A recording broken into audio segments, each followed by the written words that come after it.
I believe we're ready for our next presenter, and that would be Steve Nee from South Pittsburgh. Good morning. Good morning. So we've all heard the proverb, you give a man a fish and you feed him for a day. You teach a man to fish and you feed him for a lifetime. It's such a simple proverb with such a powerful message about the importance of learning, right? Again, my name is Steve Nee, and I'm the CEO at The Bridge at South Pittsburgh.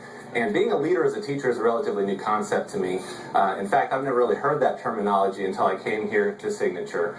But the more time that I spend with the organization, the more that I see that the main pillar of learning is alive and well within the organization. So today what we're going to talk about is what it means to be a leader as a teacher, why that's important, and how we as leaders can be better leaders as teachers. So let's first talk about why it's important to be a leader as a teacher. First and foremost, being a leader as a teacher makes you a better learner. It's often said that if you're able to teach a concept, it improves your understanding of the principle.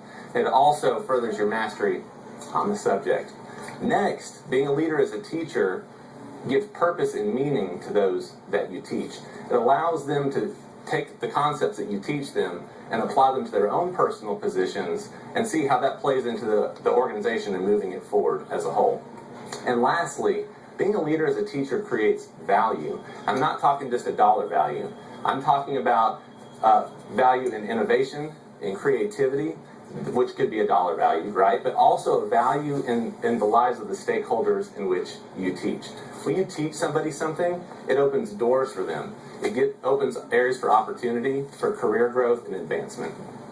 So what we're also going to talk about is ways that we can be better leaders as teachers in our own facility. And the answer to that question is as easy as pie. P-I-E. We're going to make things personal, right? We're going to take our responsibility to be leaders as teachers personally and bring that back to our facility. We're going to make things interactive. We're going to make things fun, and people learn better when they're having fun. And then we're going to teach in a way that is empowering. So to put these concepts and frameworks into play, I'm going to give an example of a time when I was the assistant administrator at a facility in Nashville, Tennessee. And now my background is in housekeeping. I started out as a housekeeper and worked my way up to become an administrator. So that was the first project that my administrator put me on, is into the housekeeping department. During this time, I met Charles. Charles is a housekeeper that's been at the facility for 6 or 7 years. Very eager students, constantly wanting to learn. And that was one of the first things that I picked up on about Charles. But what I also picked up on is that his supervisor, Robert, knew this about Charles. Now, Robert, I think, is an excellent leader as a teacher because he picked up on that and made it his personal goal to teach Charles everything that he knew about housekeeping. I'd often see them at the facility after hours, off the clock. Robert teaching Charles how to put in an order for supplies, how to set the next staffing schedule for the next week, and the newest and fun way to buff and strip and wax a floor. So now Robert made that his personal goal, and he didn't just tell Charles what to do. He interacted with him. He said, this is how you do it, and this is why. And lastly, he empowered Charles to take what he knew and put it into play on the floor by giving him some additional responsibilities, even to the point where he would let Charles have his keys when he was gone on vacation and gone for the weekends and made him a weekend manager. So I think that Robert exemplified being a leader as a teacher, and that just goes to show that anybody can be a leader as a teacher. It's not just the responsibility of the CEO. So I'm going to give one last example of what it means to be a leader as a teacher. We're going to do some leading as teaching right here in this room right here. And I need a volunteer to go through this exercise with me. Kevin, you want to come up with me? All right, so Kevin is the CEO over at Galleon, correct? That's correct. Okay, so I'm going to teach you something that you can bring back to your facility, and I hope that you find some value in it. Because I know how much employee engagement means to you. I know that you personally are charged with getting your employees engaged at your facility. So I'm going to teach you a little something about value that you can bring back to your facility. So in my hand, I have what? I have a $20 bill. Would you like it if I gave you this $20 bill? Absolutely. Okay. All right. Very good. All right. I'm going to crumple up this $20 bill. Drop it on the floor a little bit. Do you still want this $20 bill? Yeah, I'll take it. Okay. Okay. All right. I'm going to put a couple little tears on here. I don't know if that's legal or not, but All right. Do you still want this $20 bill? It's been crumpled up and a couple tears put in it. Yeah, it's still good for me. Okay, still good for you? Okay, I'm gonna drop it on the floor again. I'm gonna stomp all over it. Okay? All right. Do you still want this $20 bill, Kev? I'll take it. I don't feel as good about it. Okay.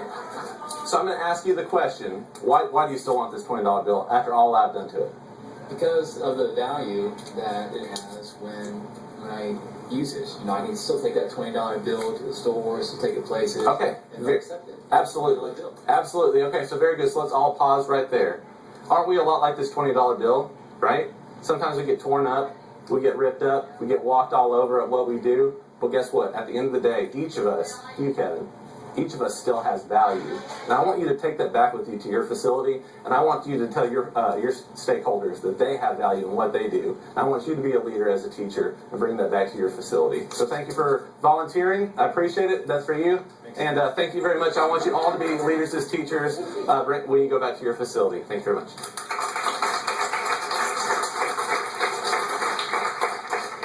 Well, I want to volunteer to Me too. I should have led with that one.